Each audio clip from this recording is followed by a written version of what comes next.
Fala galera, então esse vídeo é uma continuidade de um outro que eu fiz explicando como a gente escreve as relações métricas de num triângulo retângulo sem a gente precisar decorar aquele monte de relação, né? As formas daquelas relações.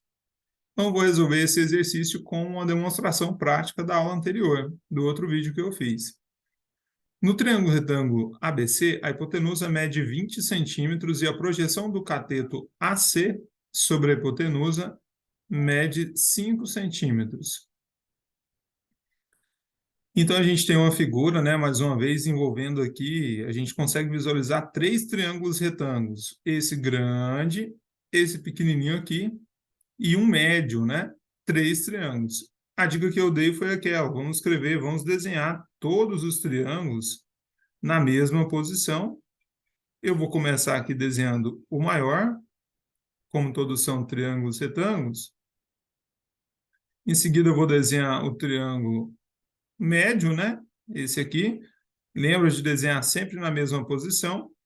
E, por último, o triângulo menor. Se a gente tiver a medida dos ângulos, bom, mas se eu não tiver a medida dos ângulos, eu venho aqui na figura e faço assim, ó. Vou identificar esse ângulo aqui com uma linha e esse ângulo aqui do triângulo grandão com duas linhas. Então, na hora de desenhar aqui, ó, como que eu vou posicionar esses ângulos de linha e duas linhas aqui nesse novo desenho meu? Eu vou observar o seguinte, ó. O lado menor, visualmente na figura, o lado menor é o que vai do ângulo de 90 graus até o ângulo de duas linhas. Então, eu vou desenhar aqui duas linhas, aqui uma. E aí, todos os outros triângulos eu faço a mesma coisa. E agora eu transfiro as medidas. Olha só, o lado que vai do ângulo de 90 até o ângulo de duas linhas, mede B. O lado que vai do ângulo de 90 até o ângulo de uma linha, mede C. E a hipotenusa, no triângulo maior, mede 20.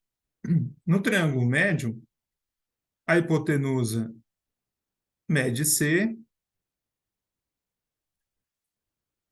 Como esse ângulo aqui é o de uma linha, esse ângulo aqui vai ser o ângulo de duas linhas no triângulo médio, né? Porque esse é o ângulo de 90 graus. Então, ó, do ângulo de 90 até o ângulo de duas linhas, mede H. Do ângulo de 90 até o ângulo de uma linha, eu não tenho a medida. É uma medida desconhecida nessa figura. No triângulo menor, eu tenho que a hipotenusa mede B, o lado que vai do ângulo de 90 graus até o ângulo de duas linhas mede 5, e o outro lado, H. Eu quero determinar a medida AC, lembrando que o que eu tenho ali na figura é a projeção do cateto AC. O cateto AC na figura é esse aqui, ó, que o valor dele é B. Então, eu tenho que determinar a medida desse cateto, que nesse triângulo pequeno é hipotenusa.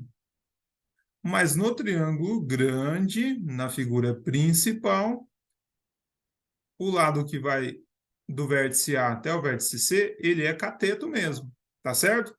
Mas a medida é a mesma. Esse cateto B é essa mesma hipotenusa que mede B no triângulo pequeno. O fato é o seguinte, já que eu quero determinar essa medida, então eu começo pegando ela. Eu vou pegar aqui, ó, B, vou pegar aqui nesse triângulo, ó, B, no triângulo grandão. E qual é o lado de um outro triângulo que eu tenho essa medida, desse lado correspondente? Ou seja, se eu quero determinar essa medida B, o cateto B aqui desse triângulo grandão, eu vou começar pegando por ele. E aí, essa razão eu preciso escrever aqui embaixo, seria interessante eu manter essa lógica, de eu escrever aqui embaixo um lado que corresponde a esse nos outros triângulos. E de uma forma conveniente, ou seja, uma medida que eu tenha ela conhecida, que ela seja conhecida para mim. No caso, se eu peguei o B, olha só, eu não vou pegar H, porque senão eu vou ficar com duas variáveis aqui, duas letras, dois valores desconhecidos. Eu vou pegar o 5. Daí eu já identifiquei, então, ó, eu estou pegando esse triângulo, o grande, e esse triângulo, o pequeno. Para eu escrever a outra razão, eu vou seguir a mesma lógica. Então, olha aqui. Qual lado que eu vou pegar? Eu não vou pegar o lado C, não é verdade? Porque eu não tenho essa medida ainda. Eu vou pegar o 20 nesse triângulo. Fausto, por que que eu vou pegar o 20? E por que que eu vou usar esse triângulo? Porque essa é a lógica. Olha, se eu peguei esse B desse triângulo, então o primeiro lado que eu pego depois da igualdade tem que ser do mesmo triângulo que eu peguei antes. Se eu peguei o 5, e esse 5 é a medida desse último triângulo, então aqui agora eu também tenho que pegar um lado desse último triângulo. E necessariamente eu tenho que pegar um lado que corresponde ao que eu peguei aqui em cima. Então aqui em cima eu não peguei a hipotenusa, não foi o 20? O 20 aqui não é a hipotenusa? Então lá no triângulo pequeno, a hipotenusa é B. E falso, mas aí vai dar problema do mesmo jeito. Ó. Você vai ter dois valores desconhecidos. Não, na verdade, eu tenho um valor desconhecido apenas, né? Que é o B. Eu não tenho duas letras diferentes. Escrevi a relação, olha, eu não decorei, né? Não usei uma relação decorada aqui. Eu escrevi ela da forma conveniente. Eu queria descobrir o valor de AC. AC é o mesmo que B na figura. Então, descobrindo o valor de B, eu descubro o valor de AC. E aqui, nessa proporção, é só multiplicar cruzado. Então, como que vai ficar? Eu faço B vezes B, que fica B ao quadrado, e 20 vezes 5, ou 5 vezes 20, que é 100. Daí, então, eu tenho que B é igual a raiz quadrada de 100. O valor de B, então, nessa figura, é igual a 10 centímetros. Se B é 10, 10 também é a medida do cateto AC que nós precisávamos determinar.